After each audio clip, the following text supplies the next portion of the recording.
Reasoned reality is built on one conviction.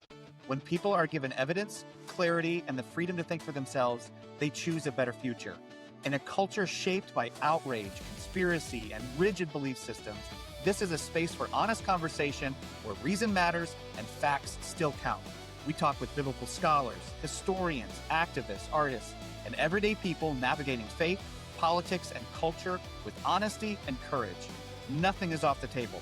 If you're tired of easy answers and ready for conversations that actually go somewhere, you're in the right place. This is Reasoned Reality. Hey friends, welcome back to the Reasoned Reality podcast. My name is Joe Smith. I am your host. Today we have got Christina Guillenm, and I did say it correctly, didn't I? Yes, Guillenm. you did. I did. Yes. Bam. Yes. Christina reached out. She started being more public facing this year, April, right? That's what you said in April. Yeah. Created an Instagram account called Mom Deconstructed, have been working behind the scenes with different projects, including being part of the 1946 crew, helping with the logistics of everything with their tour that they did through the Southern United States. Actually, and then they kind of veered back up through the Midwest too. But you've been part of a lot of this stuff behind the scenes for some time and decided to kind of step out into the spotlight a little bit. And I'm excited to talk to you about, a couple projects that you got coming up. So thanks for taking the time to be here with us. Oh my gosh, thank you for having me. I am so excited to be here. Like I said, I have just started this Instagram, and it was born from a place of, as a mom. And I know that can be a little weird in the deconstruction space sometimes, because it's like, are you trad wifing or are you somewhere? What are you doing? And, just becoming a mom completely rocked my theology, and being in these deconstruction spaces over the last few years and helping out. But then I was still in conservative evangelical churches. I had a situation where my daughter came to me with questions and I didn't know how to answer them, and I didn't have anything to go to help me answer it. So it was like, I know where I am right now, and I'm comfortable not knowing the answers, and I'm comfortable in my relationship with God, and comfortable with my spiritual life. But that's me. And I'm responsible for this tiny human and making sure that they grow into a kind person. And how do I do that? Well, introducing faith, because I can't separate it, because one, she's too small to not go to church on Sundays. She doesn't have the choice just yet. And two, I don't want to indoctrinate her. And so how do we introduce faith as deconstructed millennials? How do we be deconstructed, reconstructed, and honor our child's developing mind while introducing faith? So it's a very, very niche place. I feel that. Be. Yeah, no, I do. I feel it. I feel that. I think I don't. Of course, it's not just millennials. So Right. I'm not that you said that, but I'm the tail end of Gen X, and that was the question that my wife and I had when we were in and deconstruction is so horrific. It's just god awful. And then the question became, okay, well, like you just said, how do you pass on a spirituality that's healthy when you're trying to figure that out yourself? Like, how do I not indoctrinate these kids? Yes. Yeah. Yes. So absolutely. I'm assuming, based on what you just said and the little bit that we talked about ahead of time, that church played a role in your life somewhere, right? Okay, so let's hear it. So what was life like growing up for little Christina? Was that? Yeah. So church has been part of my life almost my entire life. Like, I was 9 years old, was in a Christian fundamentalist charismatic church, which I don't know if you are familiar. So, very demon hunting, very, very, everything is a spiritual attack. Everything is prophecy. Everything is a sign, that kind of space. And 9-year-old me, well, I would just say childhood me, was just very much like, okay, when I love something, I go all in. And for me, church, I loved it. It was community. It was a place for me as a person who just didn't feel like I fit in anywhere, like to finally be loved and accepted for me, unconditionally. And so I threw myself in completely. And I went from being 9 years old in the church to being a preteen youth leader or like peer leader to being a youth leader to going to Moody Bible Institute. Like, I am going to do this, you You know? went to Moody Bible Institute? I did. I Wow. did for one Okay. whole year. For one whole year. Yeah. So, I mean, church and just faith was huge, Yeah. and I accepted everything, like that was truth, was this church, was Bible believing, Jesus was the way, the truth, and the life, and there was no other way to get to the Father except through him. Right. And so that was my lane. Yeah. So Feel that's that. Well, can I ask you this? You can tell me to jump off a cliff at any point in time.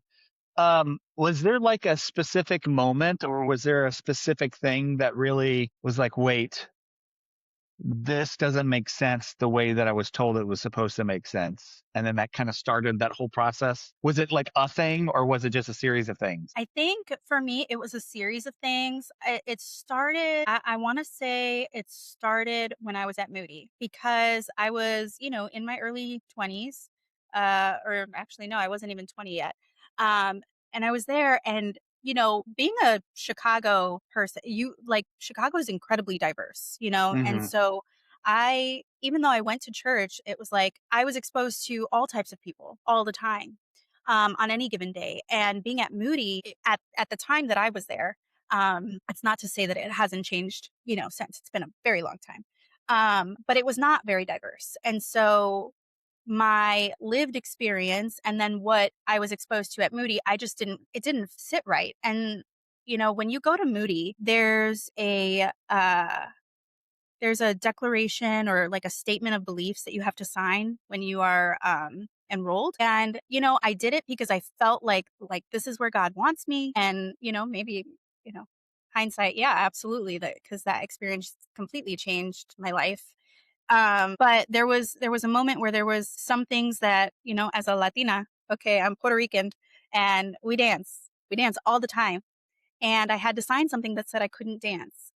And uh, I was like, well, and that was just one thing. That was just one instance. But it was like, God created me Latina. I am Puerto Rican. Okay. This is in our blood. This is our culture. Like, how could dancing be against God's design? So that was one little piece, And so then that bled into, when I left Moody, I did for several reasons, but I left Moody and decided to go into hairdressing. And in the hairdressing world, you're exposed to even more different types of people, so LGBTQ people, and I'm like, I love this person. How can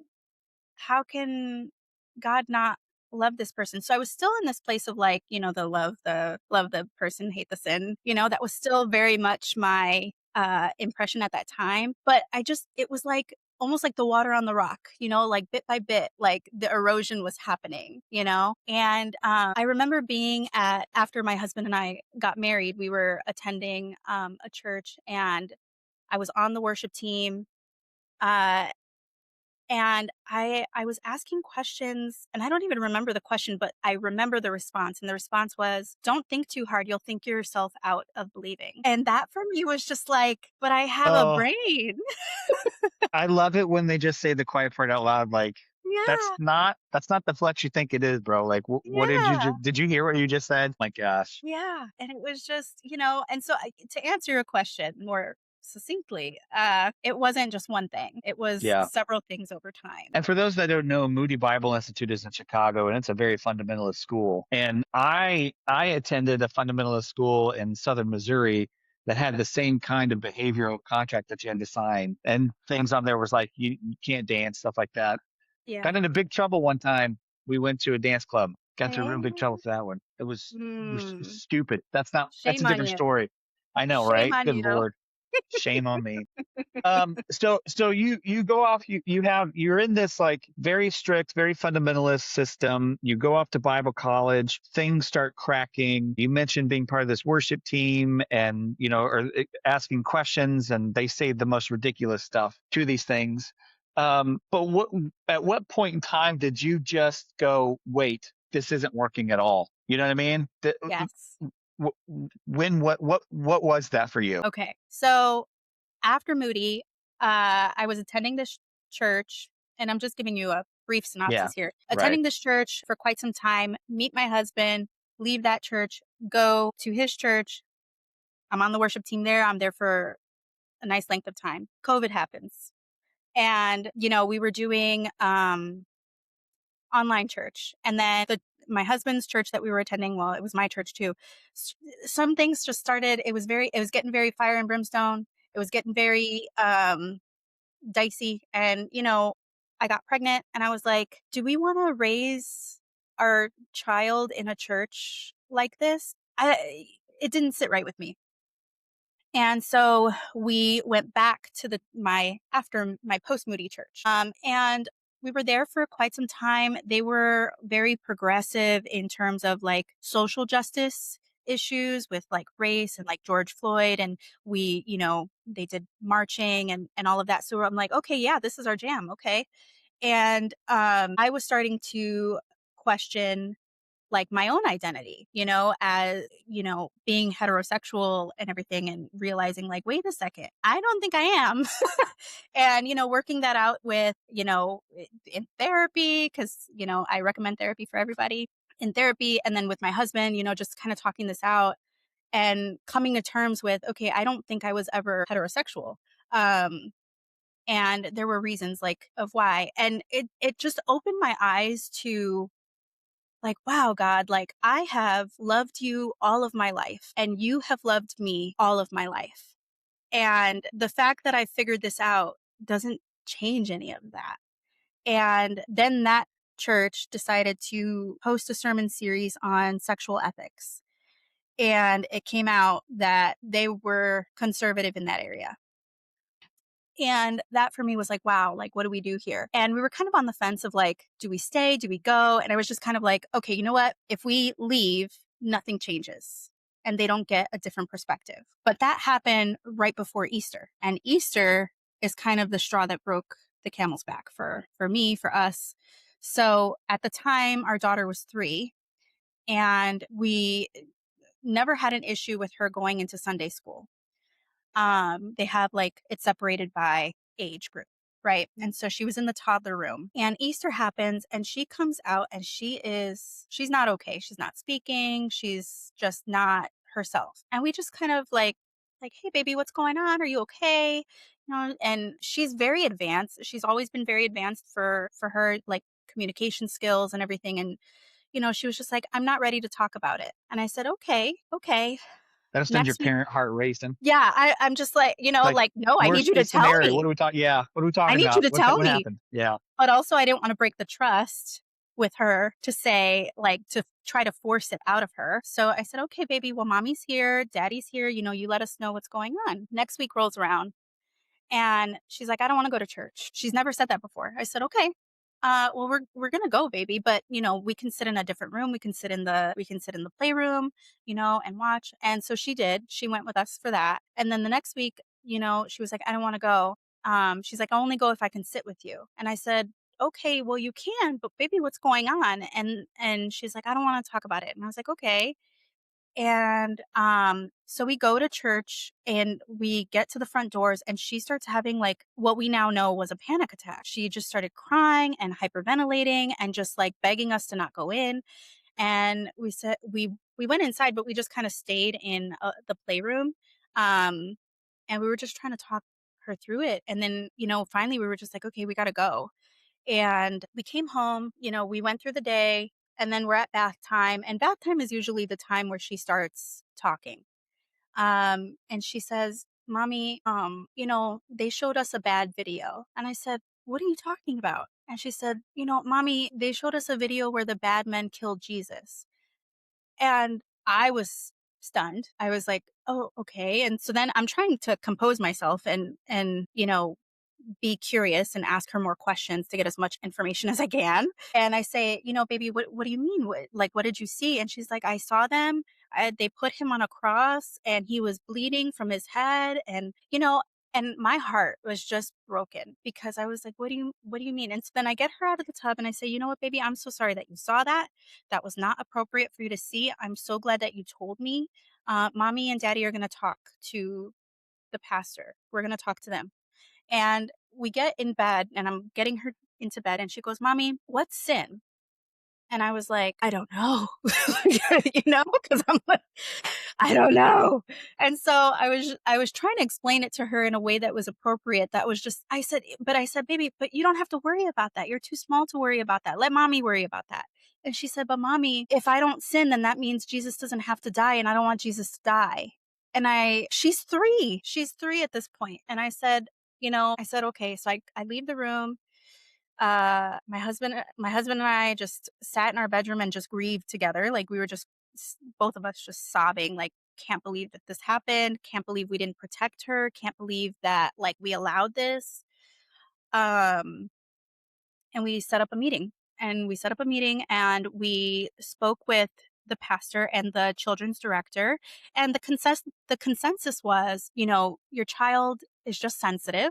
For a lot of kids, it goes over their heads. And for her, it just is stuck. And we can't sugarcoat the truth. And we can't change the curriculum for one child because they allowed us to view the video and it was in fact not appropriate for 3-year-olds. But that's another conversation. But they said we can't change the curriculum for one child. And I left that meeting. There was some more that happened because we did talk about the LGBTQ issue. But I left that meeting and I looked at my husband and I said, Jesus would have changed it. Jesus would have. And I said, I can't come back. I can't come back. I love these people. They've been a part of my life for over a decade. But I can't go back. And that was it. And I said, I've been helping with this 1946 stuff because mind you, all of this is happening and I'm working with, the 1946 team on this culture shift tour. And I said, I'm over here, I'm finding affirming churches in other cities, in southern cities. I'm like, I'm in Chicago. There's gotta be a church for us, and I'm sorry, I rambled, but that was the No, straw. That was the I straw. good for you guys. Yeah, that just reminded me, and my parents and I have had these conversations and stuff too. They were new Christians at the same time that I was as a child. Like we all started going at the same time. And we've had conversations about how things that were taught to us from the stage landed on them differently than it did on me. Where they had, they already had a framework built and who they were and all those things. But when I hear, we're lower than worms, like as a Yeah. 9-year-old, like I'm Yeah. internalizing that Yeah. and creating this fear of hell and stuff, and it's just that is that is sinister. The fact that you guys were able to keep your cool, kudos, because holy crap. Oh, I mean, it was it so is hard, but never appropriate to tell a 3-year-old, no. No, any and I mean, child. I think any child, I mean, think of all of the stories, you've got Yeah, Noah's Ark that literally is like, you know what I yeah, mean? All yeah, of these stories. And I'm like, why did we choose these stories? Why did we not choose like Fruits of the Spirit and like Sermon on the Mount and, these stories that are about mutual care and compassion? yeah, but Why do we that focus doesn't on that doesn't putting the create fear of God? control. That doesn't Right. create control. And, Right. if you can't control people, then they don't Yeah. come. And if they don't come, they don't give. If they don't give, then the system falls apart. Anyway, yeah, I feel that. So you did something about it though. Like that's one of the reasons why we're talking, right? Yes. Is because you decided, hey, not only am I worried about what this has done to my child, but you're also then worrying about like, well, there's a lot of other people out here like this too. So let's jump into that Yeah. because I love that. Thank you. So, after this, I was like, okay, I need to I start going through all of the gifted books that we got from like over the years of like her little Bibles, her little, because we hadn't started reading them to her yet because we're like, hey, like this is not appropriate. It's not appropriate to start reading these to her yet. She doesn't need, all she needs to know is that God loves her. That's it. And so I start pulling out all of this stuff, and I'm like going through to the crucifixion and seeing like how they frame it. And I'm like, nope, nope.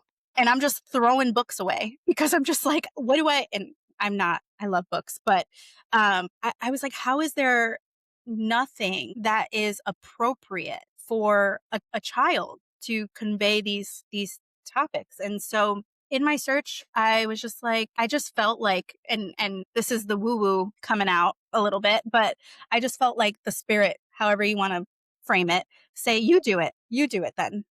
And I was just like, what? I've never written anything. I've never done anything. But then just started all coming out. It just all came out. And I have 5 stories right now that I've reimagined. And 4 of them are in the process of querying, where I'm like looking for, querying means like I'm seeking representation from agents or publishing houses. The funny thing is have you ever watched the movie Selena? Yes, but it's been a long time. So there's a quote where Selena's father is telling her, like, you have to be, as Mexican Americans, we're too Mexican for the white people. Sorry. And You don't have to qualify anything with and me. too American for the Mexicans. And that's kind of like where I feel like my space is right now, is I'm too Christian for the liberal spaces and too liberal for Christian spaces. And that's kind of where these books sit. It's neither. It's, what does faith look like if you remove all of the quantifiers? Like, what does it mean to be unconditionally loved? What does it mean to provide mutual care without conditions? Like, what does that look like? And for me, that's how I want my daughter to be introduced to faith. Yes, I do. Yes. And what I find so interesting about what you just said is, especially given the fact of where we are as a country currently, where you have, which we talk about extensively, um, where you have this just very narrow Christian nationalist view, right? Kind of not taking over, has taken over our government and is, forcing its view on everybody else, right? Like all of our lives are suffering because of this white Christian nationalist government that we have now. And I have these conversations a lot with people. And one of the things that I find very curious, like in a good way, is how I have found how shared values is so much deeper, more important, maybe. I don't know if that's the right phrase or not, than shared beliefs. And I often talk about one of the things that this is leading to is, regardless of what you believe about God, what somebody believes about God, I think it's in everyone's benefit if if the people of the United States who are Christian could figure out a healthier Christianity. Like, it's to everyone's benefit, which is a little ridiculous saying that out loud. Like, why should my faith? But that's just where we are in the United States, and we've got these ridiculous men that are, racists and pedophiles and abusers and all the things, just living under this cover of, Christian. And meanwhile, the rest of us have to suffer because of it. I think it would be to everyone's benefit if the majority Christianity in this country was what you just said. To your point, absolutely. Like how we're framing it. So my daughter's best friend is Indian in her class. And her friend told her, well, God doesn't exist, And Lily's like, well, yes, it does. And so then she comes home and she's like, Mommy, so-and-so said that God doesn't exist. And I said, and it was a wonderful opportunity for me to be able to have the conversation with her of like, other people believe differently and that's okay. I was like, is so-and-so nice to you? Do you love her? And she's like, well, yeah. I said, okay, so what's the problem? And she was like, okay, so it's okay that I believe in God and she doesn't? And I said, absolutely. And so then, we've been kind of fostering this and exposing her because of her friends being multicultural. We've had amazing opportunities. We celebrated Diwali. My daughter came home and she was like, I have to make my light, Mom. I have to make my light. And I was like, what light? What? Okay. And that got me Googling and figured out what Diwali was. And I'm so grateful for it. And it was beautiful. It was such a beautiful experience. To be able to like not have that fear, of like, oh, if I'm celebrating this, I'm doing something wrong. Like I'm being a bad Christian because I'm celebrating someone else's culture, which is ridiculous. So to have like that no fear of like just being able to enjoy my daughter wanting to be part of her best friend's culture and experience that and be able to go to school the next day and be like, what did your jar look like? And and then for Chinese New Year, same thing. She woke up and she said, Mama, my friend Hannah, she's Chinese. We have to dress in red and gold. And I was like, okay. So we're putting an outfit together to help celebrate the Chinese New Year because she loves her friends so much. And I think that for me, my faith is important to me and I do believe in God, but that means nothing if I can't love my neighbor. It means nothing. And how do I love my neighbor? How do I do that? And my daughter's doing it. And it's beautiful. And so my hope is that, if we can, and we're already doing it, right? Parents are already doing this, but I feel like in the Christian spaces, it's a little bit more difficult because there is that deep rooted fear of like, that responsibility of training a child in the way that they should go and veering into culture's territory and away from what we believe scripture says, right? And that can be up for debate, but we're already doing it. And how do we as Christians catch up, right? Because you have the shared values, as you mentioned, will lead to us being able to, my hope is for the kingdom of heaven here on earth, which is like Mm-hmm. love, mutual care, no war, Yeah, no one flourishing going of all hungry, people. yes. Yeah. And so what does that mean? That means that like if Christian nationalism touches every area of our government, unfortunately, which that's not how it should be, that's not what Jesus advocated for. If that's what's happening, how do we move the needle in the direction of kingdom values, if that makes Let sense? me ask you a question. It just popped into my head while you were talking about this stuff with your daughter, and how well she loves her friends from different backgrounds, all the stuff. And then I want to jump into those stories that you were talking about. I want to jump into those. So at the time of this recording, and we don't have to talk about any of this stuff, but like last night was the UFC 250 Freedom event, which I didn't watch a single second of because I was at a watch party for the Rise Up Sing Out event, which was fantastic, by the way. I don't know if you got to see it, but it was amazing. And I sat in a room full of, I don't know how many hundreds of people. There were a ton of us there and people were singing and it was a great time. Anyway, but one of the things that I've been thinking about lately is when I see these people, whether they're politicians or whether they're MAGA pastors, there's some real jackwagons out there, right? Saying just some of the worst stuff. I feel like the only way that you can do that is if you are disconnected, not only disconnected from yourself, but you're disconnected from creation itself. Because yesterday I was having a conversation with one of the people and we were talking about, I don't remember which one it was. It was something that like the James Webb Telescope just discovered or something along those lines.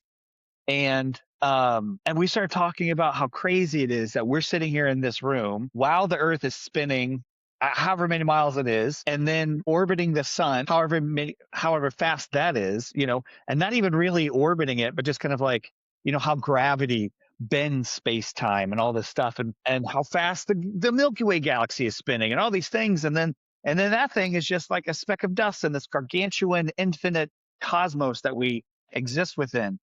And I was just like, there's no possible way that you could think through that and then be like, yeah, but God can't speak through you because you be sitting down. You know what I mean? Like, I think you have to be completely disconnected from reality, from creation itself, for you to believe that God is so narrow here. Because otherwise, if you look at creation, if you look at the cosmos, it's wild. There's stuff out there we can't explain, right? There's gargantuan black holes so far out that they're like that shouldn't exist. It shouldn't exist. Like we don't know how it exists. I'm just curious from an artist's perspective, your thoughts on like that idea of disconnection, and if you're disconnected, then you can believe in a fundamentalist God. Yeah, I think when I think of that disconnection is you've made a god of your own understanding when you can other someone else. Because if you truly understood what love is and just the wonder of creation, whether you believe it was created or if it just appeared or over a millennium, whatever it is that you believe, it is so impossible how we all came to be. And we're sitting here policing what? It's what are we doing? What are we doing? All we have, and here's the thing too, is like all we have at this time until the aliens come, all we have is each other, you Hmm. know? And how we treat each other matters. And what like with everything, like I think of like my daughter's really into ants right now and how there's like worker ants and then there's like the foraging ants and there's this, how their whole society works. And it's incredible. It's incredible. And I think about men who have decided that they know how things are supposed to operate. I think that they've lost the plot. Um, and and honestly, I feel empathy in a way because at the end of the day, they're victims too. They're losing out on flourishing for everyone and they're striving for control and power and they're missing out on what society could look like if we all just loved each other. And it's empire. I'm sorry, I'm getting a little like out there, but like, when I think of the Romans in Bible times, right? And like how Christianity, there was multiple factions of Christianity. And was it Constantine or Caesar? I can't remember. So I'm sorry. But one of them, Constantine, needed control and decided, you know what? It's going to be one emperor or one god, one emperor, one nation, right? And that's where we are right now. We're in that empire state of mind and have co-opted this movement of Jesus, of Christianity, and have made it serve its own purpose, which is taking the Lord's name in vain. And how I guess what I'm trying to say is that to be so deeply disconnected from humanity and from creation allows you to think selfishly and for your own gain, and it's incredible. And I can't understand it, but you know what? Not too long ago, that was me, so I was part of it. Yeah, I feel that too. Yeah, I you feel know? that too. I do feel that. Well, let's jump to some of the stories that you were just talking about. You said you've got 4 or 5 stories already. That's what you Yeah, said. So what's your motivation for reimagining these stories? I don't know how much you want to share. yeah. So it's all I'm happy to share because the okay, most important thing to me is that the message is out there. right. Um, So and what was the motivation for wanting to like reimagine these stories, right? And I know that we've kind of talked about it a lot or whatever, but like why the specific stories that you're picking? good question. I love that. So okay, so we're in Pride Month, right? So LGBTQ plus issues, the a lot of the negativity or pushback on LGBTQ plus issues in the Christian spaces is the human model, right? God made them male and female, right? Um, and it's common in the deconstruction space to say, well, God didn't create sunsets either, And so what I decided to do with the creation story is I did that. I did the binary. I was told the story of the binary, and then I said, but God also made Twilight. God also made, and going through creation story, basically verse by verse, the binary, and then noting the in between, because it's not a binary, it's a spectrum. And there's beauty in that, and we need to be able to see the beauty in that. So that means that all of trans people and children are loved and created in the image of God. Like, uh, yes, and how can we look at a God who created so much, right? All of these beautiful, wondrous things, the octopus, which is like insane, like, and think that God created us to just be male and female. I'm like, then why is it not just white and black? Like there's so many things in between, like, and that's part of the design. So how could we not? The duck-billed platypus. Yeah. Oh my gosh, they're so cute. Sorry. Yeah, it's Ah, just like it's like, and I know this is awfully reductive, like, and this is a children's story, but it's like there were all these leftover parts, and God was just like, yeah, put them all together. That's it. Yeah, like, yep, yeah. fur body, but looks like a beaver. Give him a duck bill. He's going to need them duck feet too. Yeah, yeah, I get it. Yes, I resonate with that deeply, especially coming from where I came from. Our lives are so much richer, more beautiful, all of the things because of the relationships that we have now that have helped expand our understanding of the divine and of humanity. So I absolutely love what you just said. So can I ask Yeah. what stories you've chosen to to and these are kids books. So I'm Yes. assuming they're gonna have like illustrations and everything with Yes. them and you're working through all that. But can I ask what stories you chose? Yeah. So I already mentioned the creation story. So Genesis, the Genesis 1 specifically, because there's two different There accounts of are creation. right off the Um, bat. yeah. So that one. I also did the nativity story for Okay. Christmas, from the point of view of the Magi. Mm. Um, so a little bit different. I also did the Samaritan story. And I wrote a story. It's not a Bible story per se, but it's an interaction between Jesus and Peter, and Jesus is washing Peter's feet, and they're having a conversation.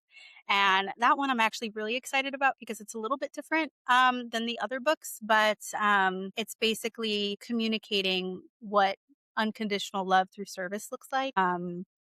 And then Jesus giving Peter the charge to be the church. And so those are the four. And then I've got a couple that are like spiritual adjacent. They're not exactly Bible stories, um, but looking at different animals and like that we would call, for example, like what's one of them I put in, like a spider, and how some kids are afraid of spiders, and like, but looking at what purpose it serves and how it's good. And so going through those types of things and kind of just expressing like how like all of creation is good. We may not understand it, but it's all good. And the last story that I'm working on currently is exploring wonder, like what exploring wonder through tiny little moments. So like for example, like sunlight through a canopy of trees and like that feeling that you get of like seeing that sunlight and how it's just magical. So and communicating like again, like through creation, how everything is magical and it's all for us. So yeah. Love that idea. I love that idea. So if somebody's listening and they're like, "Ooh, that sounds really interesting," are they available yet? No, no. And that's I Yeah, I'm in the process of querying, so I literally just have the texts. Mm. So, if there are any agents, any publishing houses that are interested in seeing the manuscripts, I'm happy to send them out. That's where I am in the process right now. I imagine that's a little frustrating. Never having written anything like that for myself, I have friends who have done, have been through that process, and some have been great. Some have been like, it's going to end up costing, Yeah. which is Yeah. crazy to think about. And I think at the end of the day, I just want these stories out there. And so I'm going to give myself the good honest shot of trying, but we decided that if by this time next year like I haven't gotten anything, we're just going to fund it ourselves and we're going to do it and we're just going to put it out there and we're going to grassroots it. I would love to have the backing of a publishing house because I think that it could reach more people. But if push comes to shove and, we're 12 months out and nothing's happening, like, we're just going to do it. Like that. That's awesome. Do Yeah, it. it's fun. But well, let me back up real fast. This question, it's going to feel like I'm just doing a total 180 here. But Totally fine. we both have a mutual. That's how we connected. Rocky Roggio from 1946. How did you get connected with them? Yeah, I love her so much. Yeah, So, she's great. uh, so in the whole process of grieving, leaving our church, I was hungry for any resource to have, because it's like I know how I feel, but I have no evidence to back myself up, right? And so that's what I was looking for. I was looking for the evidence. And so we rented the 1946 documentary. And my husband and I were just sitting on the couch afterwards, just like, Yeah. what do we do? What do we do? We have the information now. What do we do? And so I reached out to her on Instagram and I said, hey, I caught her on a live. That's what happened. So I caught her on a live and I just said, just saw the movie, changed my life. I'm obsessed with you. How do I help? And she was like, actually, like, I have this concept of like maybe doing this and, have this proposal. And I'm like, I'm down. What do I do? Tell me what to do. And she's like, I could use help figuring out venues and like getting connections with people on the ground. And I said, I'll do it. And so then I spent the next, few months cold calling churches in different cities and emailing different cities and just reaching out to ask for help. And she did the rest, but just having that opportunity, and then I met her. She came to a screening here in the Chicagoland, Hoffman Estates, and I went to go meet her, and just lovely, just the most lovely person, you could ever meet. And I'm just so grateful that I was able to help in that way. Yeah, like people need to know that they are loved. Yeah, I feel that. I have I had the opportunity some months ago at the last No Kings rally, like the big Mm, nationwide rally. And the local one here for our city, I'm on the planning committee for awesome. our No Kings. And the last one, the committee asked if I would MC it, if I would be the MC, like in between the stuff. And so I got to give the opening remarks for our stuff. And one of the things that I was thinking through that really struck me was that, like, in any freedom movement, you have these heads, these leaders within the movement, right? And like, obviously, if you're in the United States, the one that kind of comes up is like, well, Martin Luther King, right, with the civil rights movement. And he earned that right. Like, he should have been there. And there were others along with him, not just him.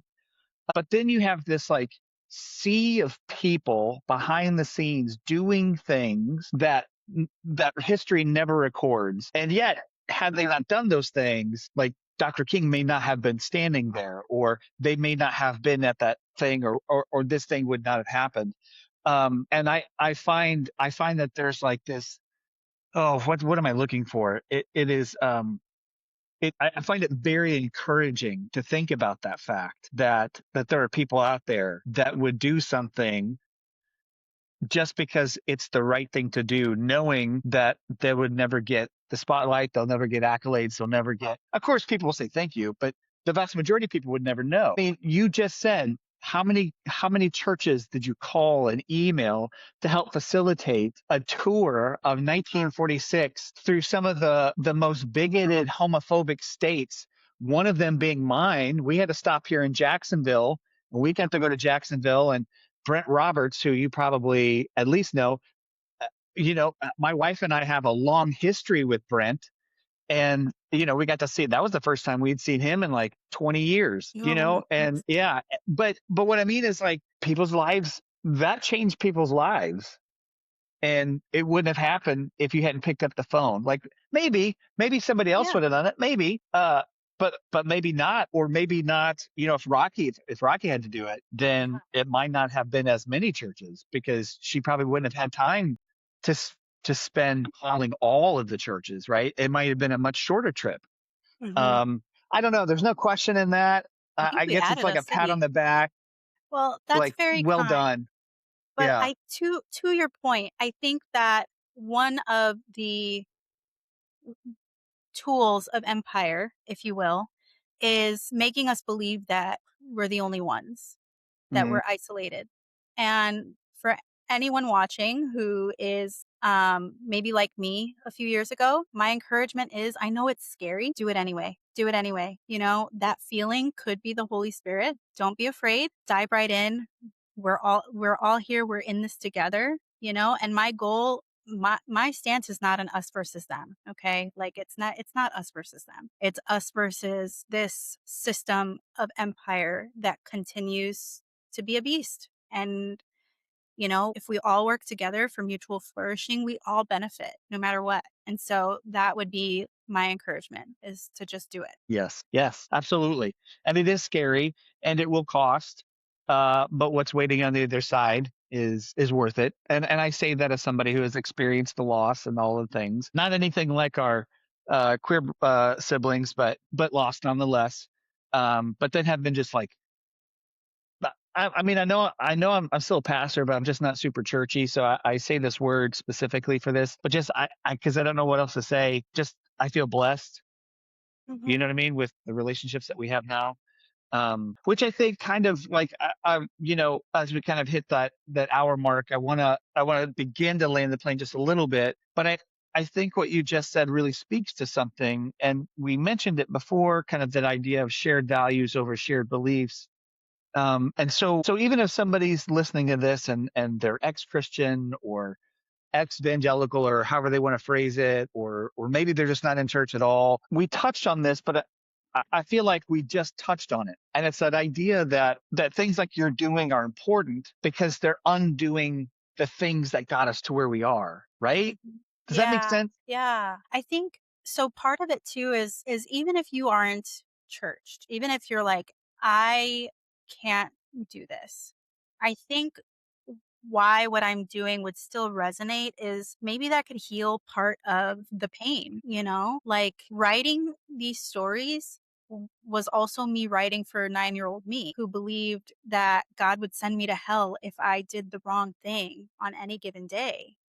And, you know, maybe you don't believe that anymore, and that's completely fine. Like, but there are folks who still do believe, and because this touches so many aspects of our society, more compassion can't hurt, you know? Yeah, I wrote something down, and just for full disclosure, right? You shared your notes and stuff with me. But here's the question, and I'm just going to read it verbatim because I think you just touched on it. If children grew up believing I am good, I belong, and I have a responsibility to care for others, how might that change our communities? Mhm. And I think that's kind of the point, right? Like, Yeah. Yeah. Yeah. What does that look like? I posted a few days ago that I'm so looking forward to the next 15 to 30 years when my daughter is doing whatever she's doing, whether that be in ministry or for others, because of the work that I've done. And then what will that look like if she decides to have children or whatever capacity she, you know, moves forward in her life. And there's more of us. There's more of us. And I think that moving that needle towards more love, more compassion, how will that impact our society? How will that impact legislation? How will that impact policies? How will that impact foreign affairs? You know, we've othered so many other nations based on faith. What happens if we dismantle that? What does our relationship with other countries look like even, you know? And so, yeah, I think that we have more in common than we have differences. And it's just how do we get there? in church history, there was a theologian by the name of Pelagius, Mhm. Celtic theologian, and then he was a contemporary of Augustine. And they had two competing visions of what spirituality looked like. Pelagius was original goodness, and Augustine was original sin. And I often wonder what would have happened if the church had listened to Pelagius rather than Augustine. And of course, Augustine's vision of God fit empire, it served empire so much better because if something is meant to be subjugated and controlled, foundationally, then of course that's gonna serve empire. But I often wonder how our world would have been different if they had just listened to Pelagius and believed in original goodness. I mean, you think about our country, and what would have happened if the people that showed up, whatever you want to call them, colonizers, settlers, whatever. I mean, they did colonize. Let's be honest. But if they had shown up on the shores of, this new quote unquote land and met the indigenous people there, and instead of seeing savages meant to subjugate, they saw image bearers and met them with curiosity rather than judgment, how would that have changed the course of this country? Just with that one thing. Like if they had been taught, like you said, I am good, I belong, I have a responsibility to care for others. If they had been taught that from a position of original goodness, like so many people that I know who believe or who at least operate that way, inside and outside of the Christian faith, just what would that, just that one little thing, what would that have changed? We wouldn't have enslaved people because they're image bearers, they're siblings. It's like we look at when we look at how Jesus operated, in any instance, like I think of the adulterous woman quite often, and how this group of men, came and pushed her before Jesus and said, she has sinned. And Jesus, being sinless, was like, he had to be on his P's and Q's, right? Because he's, under a lot of scrutiny. But he affirmed her, like, regardless of the fact that she had sinned, and he protected her. And he had every right to say, yeah, go ahead, stone her. But he broke the didn't. law. He didn't. He didn't do that. He loved her. He protected her. He cared for her. And so I think that when we look at Jesus, and his example, I think that we have to look at our siblings as siblings and not as someone meant to be conquered, someone meant to be converted, someone meant to be, yeah. Yeah, and I'll also just point out that that anytime anybody brings that story up, because people love to comment that go and sin no more, Go and sin no more, yeah. I'm like, well, one, that's not the point of the story. The point of the story are these religious men willing to murder to prove a point. That's the point of the story. I hate the fact that it's called the adulterous woman because she is not the point of the story. Those jackwagons are the point of the story. And so it's about them and how awful they are and how fundamentalist religion warps, right? Like that's part of the core. But also that when Jesus says that go and sin no more, it is not a judgment statement. He literally just says, is anybody left to condemn you? And she says, no. And he says, neither do I. It is an invitation because that the word for sin has been so co-opted that it just means you've strayed from the path. And you don't even have to be Christian to resonate with that, to understand that. Like the moment that you leave being who you are, right? That's like the story of the prodigal son. The salvation in that story doesn't take place when he sees his dad. It happens in the middle of the story when he's sitting in the pig pen, right? And it says that he came back to himself and remembered who he was. Mm-hmm. That's the moment of salvation, quote unquote. Sorry. No, you're fine. I didn't mean to get in my pulpit.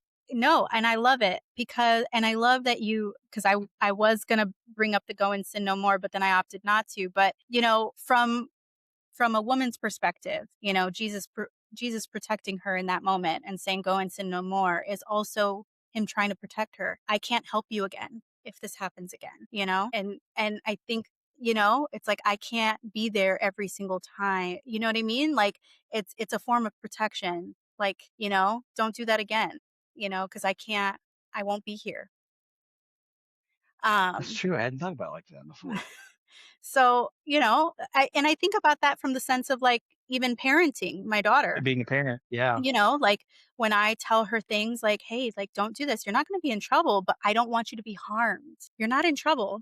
This is something I tell my daughter all of the time. You're not in trouble. I don't want you hurt. And I think that if that's my heart as a mother, incomplete, because I can't know everything, how much more so is that the heart of God? Yeah. Let me ask you this, just so that we can, you've given us so much time, and I want to honor your time and I want to honor everybody else's time.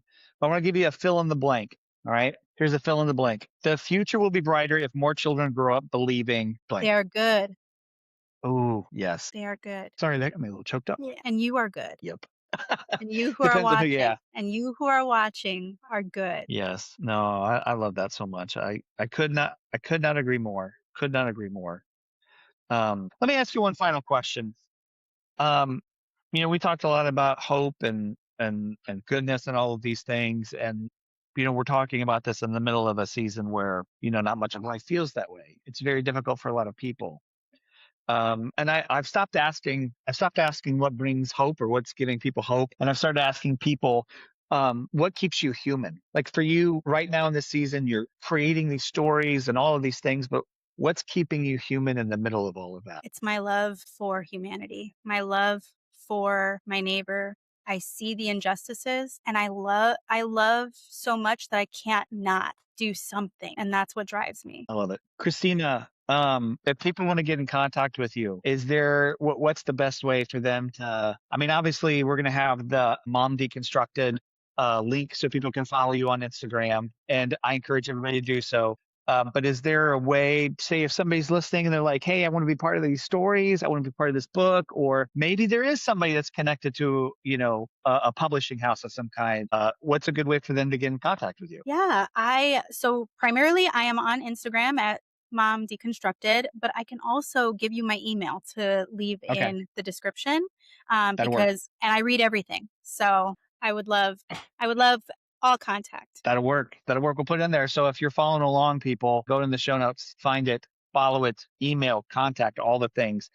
Christina Guillenm, thank you so much for your time. But more importantly, thank you for your heart. Yeah, that was so good. Just listening to so much of it. Thank you. Yeah, it was good. Thank you so much for having me. The future Absolutely. is bright. And it is bright. And I'll stop being a baby. So no. We can have childlike faith. We can have childlike faith. Childlike faith can imagine a better tomorrow, even though things I love that. Yeah, I do, and I got choked up because you had mentioned like writing to your 9-year-old self, and I just thought, oh, if I could just go back and tell that kid, save myself a lot of pain. Anyway, you were never deserving of hell. No. Never. Amen. Never. And let me just go one further before we end. There is no hell. Anyway, so thank you all for following along. Make sure that you hit those show notes and you go find Christina at Mom Deconstructed. I hope that wherever you find yourself today, that you're having the exact thing that you need. And don't forget, friends, you might be the only voice of reason that somebody hears today, so don't be afraid to use it. All right, everybody. Until next time.